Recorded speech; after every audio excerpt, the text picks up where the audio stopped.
Bonjour à tous, comme un air de Covid. Et oui. Sur l'antavirus, bien sûr, on voit ces dernières heures une accélération de la panique médiatico-politique, notamment en France avec ce décret qui vient d'être publié, ces annonces sur les premiers cas. On va en reparler. Et puis l'OMS, alors là qui crache le morceau. L'OMS compte bien se refaire la cerise, et il le dit explicitement, sur ce qu'ils appellent épidémie déjà. On confirme ma vidéo il y a quelques jours sur l'antavirus, je crois qu'on ne s'était pas trompé. D'autant que les médias commencent à nous dire non, ne parlez pas de tout ça, c'est le complotisme, comme le Covid. C'est nous interdire de réfléchir et même de poser des questions. Stop, c'est bon.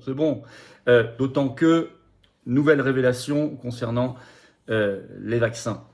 J'en avais déjà fait dans la précédente vidéo, vous allez voir, il y a du lourd. À nouveau, tout ça, toujours, je ne reprends que les choses parfaitement vérifiées, sourcées, argumentées, bien évidemment. Dans tous les cas, nous lançons le manifeste en dessous que vous pouvez relayer, signer dès maintenant, parce que je crois qu'il faut poser les bases tout de suite et mettre les points sur les i immédiatement. Plus jamais ça. Stop à vos mensonges.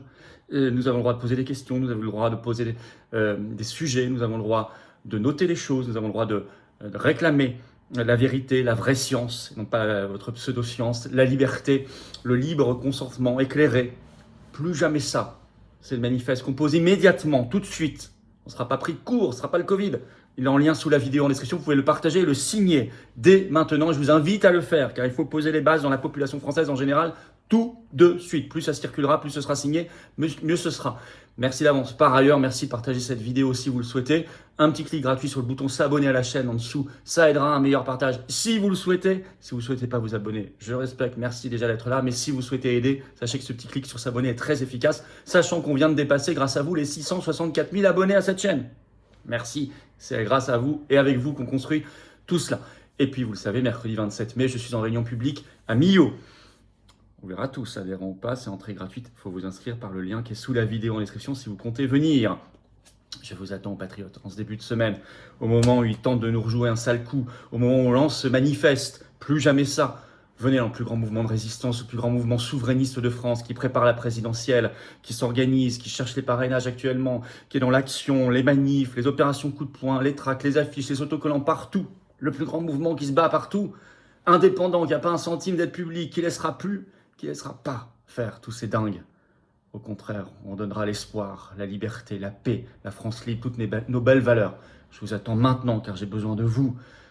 On est anti-oligarchique à 100%, on n'a pas un centime de subvention publique. Vous pouvez donc adhérer ou réadhérer dès maintenant aux Patriotes par le premier lien sous la vidéo en description. C'est ensemble qu'on construit la résistance. Venez maintenant. Ou faire un don au mouvement par le deuxième lien sous la vidéo en description. Les liens se retrouvent aussi sur le site les-patriotes.fr. Et je rappelle que toute adhésion, réadhésion ou don aux Patriotes, en plus pour vous, c'est une baisse d'impôt car il y a 2 tiers de défiscalisation pour vous. Sur chaque adhésion, réadhésion ou don aux Patriotes, profitez-en. Énorme bravo aux donateurs et aux réadhérents. Bienvenue aux nouveaux adhérents Patriotes. On y va.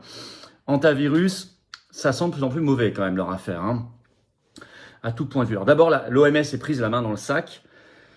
Il faut vraiment sortir de l'OMS. Ça, c'est dans le projet des Patriotes depuis toujours. Confirmation, énième confirmation. Car il y a eu, dès le 7 mai, Tedros Ghebreyesus, leur numéro 1, le patron de l'OMS, qui a fait une conférence de presse et qui déclare ceci. La meilleure immunité que nous ayons est la solidarité. Écoutez bien, en raison de l'événement actuel. Il parle de l'antavirus. Et vous savez que l'Argentine et les États-Unis sont touchés. Je pense que ces 2 pays, ajoute-t-il, vont reconsidérer leur décision de quitter l'OMS. Ce sont justement les 2 pays qui ont annoncé l'an dernier quitter l'OMS, car ils voient à quel point l'universalité est importante pour la sécurité sanitaire. Parce que, dit-il, ajoute-t-il, les virus se fichent de nos politiques et de nos frontières. Ok. Alors justement, c'est vrai que l'Argentine, comme par hasard, dirait-on, est soupçonnée d'être le foyer d'origine de la contamination, et que justement, le 17 mars dernier, il n'y a même pas 2 mois, il y a eu le retrait officiel de l'OMS de l'Argentine, qui avait été annoncé 1 an plus tôt. Et 1 mois et demi plus tard, boum, il leur tombe dessus ceci.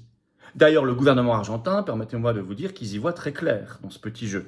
TV5 Monde a fait un article là-dessus le 8 mai, je cite, « Antavirus, l'Argentine ne peut pas confirmer l'origine de la contagion et accuse l'OMS de privilégier la politique.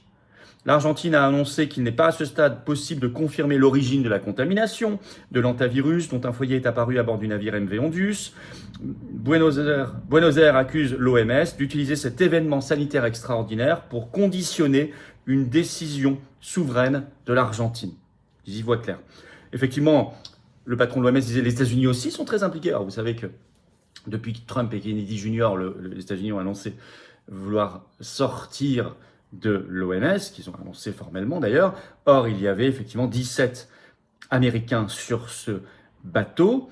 Alors, l'OMS, on voit qu'ils en font des tonnes. Le patron lui-même, Ghebreyesus de l'OMS, était ce 10 mai à Tenerife, aux Canaries, en Espagne, pour accueillir le bateau. Mais qu'est-ce qu'il faisait là? C'est vraiment de la com pure, car sa présence n'est absolument pas utile ni nécessaire. Et d'ailleurs, tout le gouvernement espagnol a posé devant le bus. Alors eux, dans le bus, ils étaient avec leurs équipements hyper impressionnants médiatiquement, leurs masques, leurs scaphandres, leurs blouses, leurs gants, leurs lunettes de protection. Et le gouvernement, par contre, lui, ils étaient comme ça, normalement, devant, enfin tout ça. Alors en plus, l'OMS a classé depuis ce 9 mai toutes les personnes qui étaient dans ce bateau comme contact à haut risque. Voilà, donc alors, en France, ils vont très loin. Le gouvernement, le cornu avec la ministre de la Santé Stéphanie Rist, qu'on commence à voir partout, va très loin. Alors, va-t-il y avoir confinement, bunker, on nous parle, un décret qui est pris, je vais vous expliquer, retour du Conseil de défense sanitaire comme pendant le Covid. BFM TV ce 9 mai, le titre « Hôpital militaire, chambre à pression négative, confinement à domicile, comment va se dérouler l'isolement des personnes du navire foyer d'hantavirus après leur rapatriement ?» Car effectivement, ces Français, il y en avait 5 à bord, sont arrivés à Tenerife donc ce 10 mai. Au total, il y avait à peu près 150 personnes dans ce bateau, de 23 nationalités différentes. Et il y en a 90 environ, un peu plus, qui ont été évacués déjà du bateau. Alors pour la France, vous avez ça. Donc on va, voilà. En France, les 5 passagers à l'isolement chez eux, donc toujours dans l'article de BFM que je vous citais. À peine arrivés en France, les 5 passagers français du MV Ondius, donc le bateau, seront transférés à l'Institut Pasteur pour subir des tests sanguins. Ceux qui pourraient présenter des symptômes seront hospitalisés dans un établissement de santé de référence pour avoir un test et n'en sortiront pas tant qu'on n'aura pas le résultat, a assuré Xavier Lescure, infectiologue responsable du COREB, la coordination opérationnelle risques épidémiques et biologiques, ce réseau chargé par les autorités sanitaires de renforcer la préparation du système de santé face aux situations d'urgence liées à des événements épidémiques et biologiques. Mais entre-temps, la situation a évolué. Alors on parle même peut-être de bunker, alors je cite toujours cet article. Évidemment, ils seront mis à l'isolement dans des chambres spéciales à pression négative, des bunkers sanitaires disposant d'un sas d'entrée, d'une aération unique. Les soignants, eux, doivent s'équiper de lunettes de protection, de surblouses, de masques FFP2, bec de canard et de gants. Et puis, alors, on a eu l'information, là, ça va très vite, ce 10 mai au soir, par un tweet sur son compte X, le Premier ministre Lecornu annonce que l'un des 5 Français, dans l'avion de rapatriement, alors que jusqu'ici, tout allait bien, a présenté des symptômes. C'est une Française. Donc, immédiatement hospitalisé. Que dans la foulée, donc, il prend un décret qui a été publié ce 11 mai matin, tout récent, pour définir les mesures, renforcer les mesures d'isolement pour les cas contacts et des mesures de protection de la population générale, qui prévoit donc une quarantaine qui dure 42 jours, donc c'est pile 6 semaines, après 3 jours d'hospitalisation, donc au total 45 jours pour les cas contacts, sachant au même moment qu'on apprend qu'il y a une vingtaine de Français qui ont été déclarés cas contacts. Donc la vingtaine va être mise en quarantaine pour 42 jours. Par ailleurs, dans la foulée, la ministre de la Santé Stéphanie Rist fait le 20h de France de ce 10 mai au soir, où elle annonce que il y a un début de l'épidémie, c'est son terme. Et elle annonce qu'elle entend, je cite, briser les chaînes de transmission, qu'il y a bien des stocks de masques et de masques FFP2 pour toute la population en stock en France cette fois-ci. Et elle était ce 11 mai au matin sur France Inter, toujours Stéphanie Rist, la ministre de la Santé, et elle annonce que la Française qui avait présenté des symptômes a vu son état s'aggraver cette nuit et qu'elle vient d'être testée par test PCR positive à l'hantavirus. On en est là. Donc là, vous avez tous les ingrédients, je vous l'annonce, hein. Avec le retour en plus, vous l'avez vu, hein, des médecins de plateau sur les plateaux de télévision, hein. On commence à voir Martin Blachier, on commence à voir Arnaud Fontanet qui était de retour sur France Inter, on a vu beaucoup Megarban qui était de retour également, on a vu Juvin aussi qui était de retour, je pense qu'on va bientôt revoir Karine Lacombe, etc. Bon. Alors, aux États-Unis, eux, normalement, ils sont mis, parce qu'il y avait des Américains, je vous l'ai dit, en quarantaine dans le Nebraska, dans des installations spécialisées à Omaha, mais en même temps, l'administration Kennedy dit on ne va pas vous imposer forcément la quarantaine, ça sera vraiment selon les cas. Conception jugée trop libérale par l'OMS. En Espagne, hôpital militaire, c'est très autoritaire, alors je cite un extrait. Toujours l'article BFM. Pour les 14 Espagnols encore à bord du MV Ondus, le gouvernement a pris un arrêté ministériel. Les 13 passagers et le membre d'équipage seront placés à l'isolement dans des chambres individuelles à l'hôpital militaire Gómez Ulla de Madrid. Leur état sera réévalué tous les 7 jours. Cet arrêté a nécessité la validation de la justice espagnole pour rendre obligatoire le confinement de ces 14 Espagnols pendant 7 jours renouvelables, prévoyant de lourdes sanctions en cas de non-respect. Royaume-Uni, isolement 45 jours à l'hôpital. Pays-Bas, pareil. Belgique, il n'y a pas les règles très précises, mais ils sont transférés à l'hôpital. Je vous parle des nationalités qui étaient représentées dans le bateau. En France, y a-t-il retour des conseils de défense sanitaire? En 2 jours, 2 réunions à Matignon autour de Le Cornu. La première le 10 mai, la seconde vient d'être annoncée pour ce 11 mai. Présidée par Sébastien Lecornu, réunion de point de situation sur l'hantavirus avec le Premier ministre, la ministre de la Santé, le ministre de l'Intérieur, le ministre des Affaires étrangères, le directeur général de la Santé et le directeur général de l'Agence régionale de santé d'Île-de-France.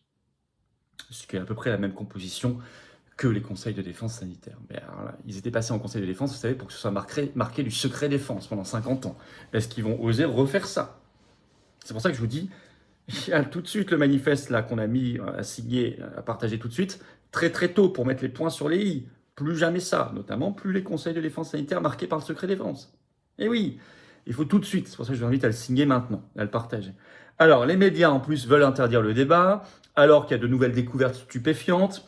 Dépêche AFP ce 9 mai, le titre, vous allez voir le ton, vaccin, dépopulation, remède miracle, avec l'hantavirus, le retour des théories du complot. Ça y est, il nous rejoue ce numéro. Alors je cite le chapeau. Les quelques cas d'hantavirus décelés à bord d'un bateau de croisière dans l'Atlantique agitent la complosphère, qui ressort les mêmes théories que lors de la pandémie de Covid. Ouais, enfin, sauf qu'il y avait beaucoup quand même de choses qui étaient dites qui étaient finalement vraies.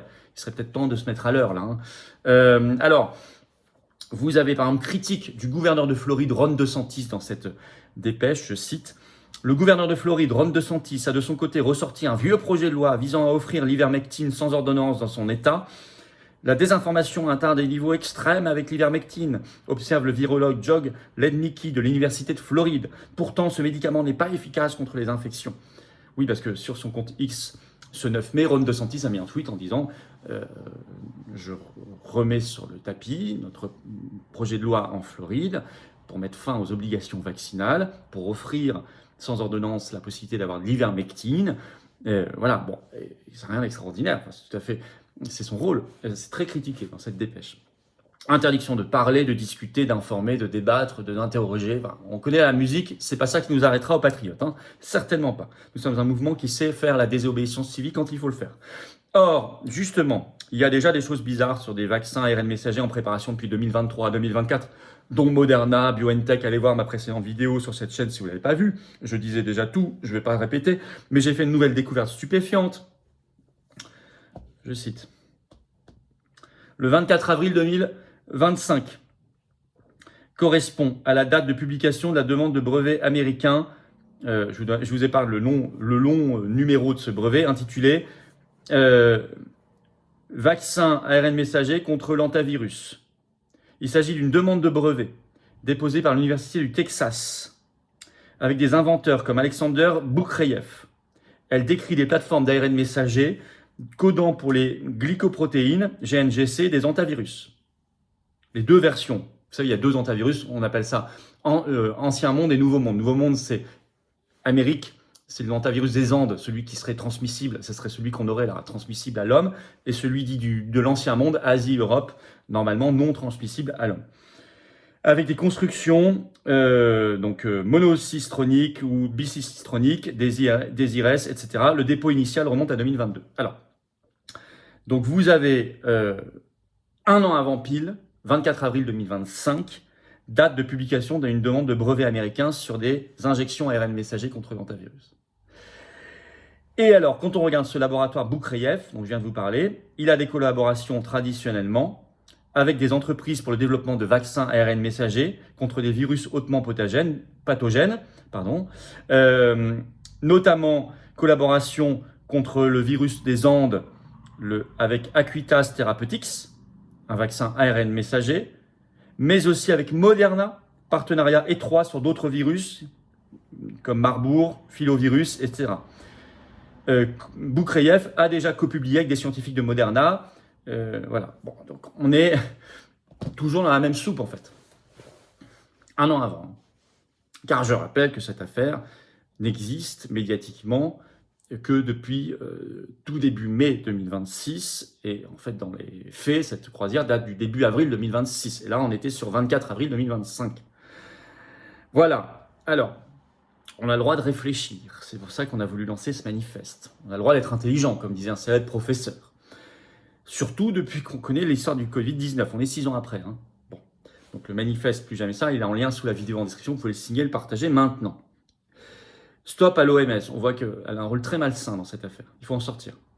Ce qui ne veut pas dire qu'on arrête le partage universel des connaissances et de la recherche. Bien sûr que si, il faut le faire. J'ai toujours été très favorable à cela. La recherche a besoin de partage sans frontières des connaissances et de la recherche.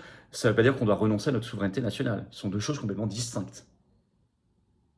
Comprenez bien la différence. L'OMS veut s'accaparer une souveraineté qui est la nôtre, comme l'Union européenne d'ailleurs. Et puis stop à la politique de la peur. Ça ne sert à rien d'agiter comme ça, on a un cas, on met les blouses pour les caméras, puis dès qu'il n'y a plus les caméras, on l'a vu en Espagne, aux Canaries, on enlève. Stop. Voilà. Ne nous prenez pas pour des gamins de 3 ans, ça suffit. Voilà. D'où le manifeste. Merci de partager. On va suivre ça. En tous les cas, nous n'accepterons pas qu'il n'y ait pas de limite à leur folie. On va mettre tout de suite les limites. Sinon, ils n'en auront pas, on le sait. C'est le combat qu'on mène aux patriotes pour la liberté, pour la vraie science, pour le consentement libre et éclairé, contre les conflits d'intérêts, la corruption, pour sortir de l'OMS, pour la souveraineté nationale sanitaire. C'est tout notre combat. Si vous êtes d'accord, il faut nous rejoindre. Hein. Faut venir nous aider. En tout cas, merci déjà de partager cette vidéo. Merci pour ça de vous abonner à cette chaîne YouTube par un petit clic gratuit sur s'abonner si vous le souhaitez. En tout cas, merci d'avance. On vient de dépasser grâce à vous les 664 000. On va continuer très très haut. Et puis, plus il y a d'abonnés, plus ça touche de monde et de nouvelles personnes nous découvrent, vous le savez. Le mercredi 27 mai au soir, je suis à Millau en réunion publique, 19h, entrée gratuite, ouvert à tous. Il faut juste vous inscrire par le lien sous la vidéo en description. J'ai hâte de vous retrouver. Et puis, je vous attends aux patriotes. Je disais tout ce combat pour la vraie science, le consentement libre et éclairé, sortir de l'OMS, la souveraineté sanitaire nationale, la liberté, la vérité, la justice. Tout ce combat pour nous et nos enfants, il faut le mener avec nous. Dans le plus grand mouvement de résistance et souverainiste de France, les patriotes. Je vous attends.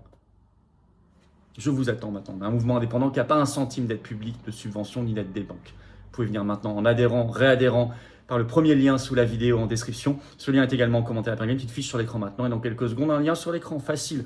Vous pouvez nous aider sinon à faire nos actions par un don au mouvement. Deuxième lien sous la vidéo en description. Les liens sont aussi sur le site les-patriotes.fr. Et tout ça, ça fait baisser vos impôts car sur chaque don, chaque réadhésion ou adhésion aux patriotes, il y a pour vous 2 tiers de défiscalisation. Vous mettez 60 €, c'est 40 € d'impôt en moins.